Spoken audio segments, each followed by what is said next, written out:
पूजा को समझ नहीं आ रहा था कि वो अमन को कैसे समझाए कि प्राची उसे आकर ये नहीं कह सकती कि मैं तुमसे प्यार नहीं करती, क्योंकि पूजा भी ये बात बहुत अच्छी तरह जानती थी कि प्राची जितना प्यार अमन से करती है, अमन भी उतना ही प्यार प्राची से करता है। इन सारी बातों से हैरान होकर पूजा ने अमन को बिना कुछ कहे ही फोन काट दिया और खुद भी हैरान होने लगी। इस हाल में उसका परेशान होना शिवाय को बिल्कुल अच्छा नहीं लग रहा था। उसे हर पल अपने बच्चे की टेंशन रहती थी कि कहीं पूजा इस हाल में खुद को और बच्चे को कोई नुकसान न पहुंचा ले। कई बार वो जब पूजा पर चिल्लाता था तभी पूजा उसकी बात सुनती थी, वरना वो अमन और प्राची की टेंशन में खोई रहती थी, जैसे पता नहीं प्राची और अमन उसकी जिंदगी हो। इधर अगले दिन प्राची आज शादी की शॉपिंग करने के लिए दिल्ली जा रही थी और हालांकि उसने मिस रिचा को भी प्रॉमिस किया था कि वो उनसे मिलेगी, इसीलिए उसने दिल्ली जाने से पहले ही मिस रिचा को मैसेज में एड्रेस भेज दिया। पर अब उसके लिए हैरानी की बात तो ये थी कि वो सबके साथ दिल्ली जा रही थी, तो ऐसे में टाइम निकालकर अलग से कैसे मिले। वो ना तो किसी से कुछ कह सकती थी और ना ही किसी को कुछ समझा सकती थी। वो जानती थी कि अगर वो ये बात इन लोगों को बताएगी तो ये लोग उसे मिलने नहीं जाने देंगे, इसीलिए वो चुप रहकर कुछ ऐसा कर देना चाहती थी जिससे वहां से वो निकल जाए और मिस रिचा से मिल ले और किसी को पता भी ना चले। सब गाड़ी में बैठकर दिल्ली की ओर रवाना हो गए।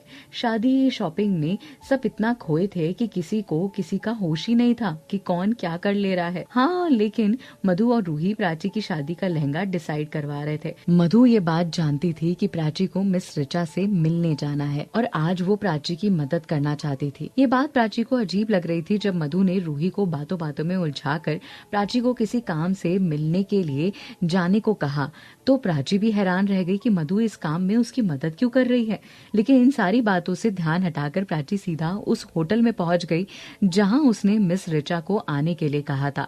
मिस रिचा वहां पहले से ही मौजूद थी, वो अभी प्राची के आने का इंतजार ही कर रही थी। तभी प्राची को आता देख मिस रिचा अपनी जगह से उठी और अपने दोनों हाथ जोड़कर प्राची को नमस्ते करने लगी। प्राची ने भी उन्हें नमस्ते बोला और सामने वाली चेयर पर बैठकर अपना पर्स साइड में रखकर मिस रिचा की ओर देखकर बोली, हाँ मिस रिचा, बताइए आपने मुझे कैसे याद किया। सबसे पहली बात तो मैम कॉन्ग्रेचुलेशंस, आपकी शादी पक्की हो गई मैंने सुना है।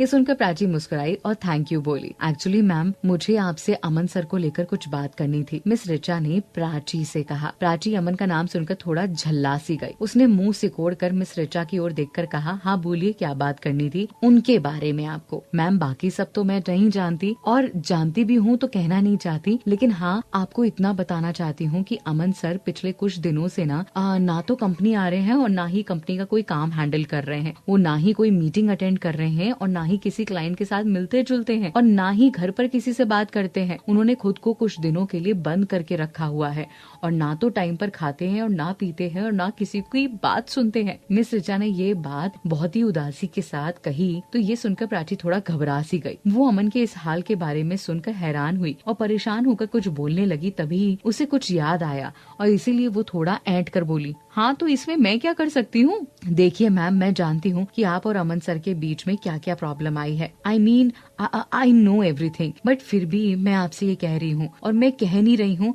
मैं रिक्वेस्ट कर रही हूँ आपके सामने हाथ जोड़कर, प्लीज एक बार अमन सर को समझा दीजिए ना। हो सकता है आपके समझाने पे वो मान जाए। आप नहीं जानती हमारी कंपनी को बहुत लॉस हो रहा है और अगर ऐसे ही रहा तो हमारी कंपनी डूब जाएगी एक दिन। मैं आपसे रिक्वेस्ट करती हूँ, इस कंपनी से आपकी और मेरी नहीं बल्कि हजारों लोगों की जिंदगी जुड़ी हुई है। अगर कंपनी डूब गई तो हम सब बीच सड़क पर आ जाएंगे। मैम आप प्लीज मेरी बात समझ रही है ना। अपने लिए ना सही हम सबके लिए एक बार प्लीज अमन को समझा दीजिए, प्लीज। हो सकता है आपकी बात समझ जाए। मिस रिचा ने परेशान होते हुए कहा तो प्राची को उन पर दया आ गई। वो जानती थी कि ये बात सच है कि इस कंपनी से हजारों लोगों के सपने जुड़े हुए हैं, हजारों लोगों की जिंदगियां जुड़ी हुई है, बहुत लोगों का जीवन यापन इस कंपनी से जुड़ा हुआ है। इसलिए वो भी नहीं चाहती थी कि कंपनी डूबे और उसने भी इस कंपनी से काम किया था, उसे लगाव तो था ही था। वो मिस रिचा को यकीन दिलाते हुए उन्हें समझाकर बोली, अच्छा ठीक है मैं जाकर उनसे बात करूंगी, बट उन्हें मत बताना कि मैं उनसे मिलने आ रही हूँ। ठीक है मैम, थैंक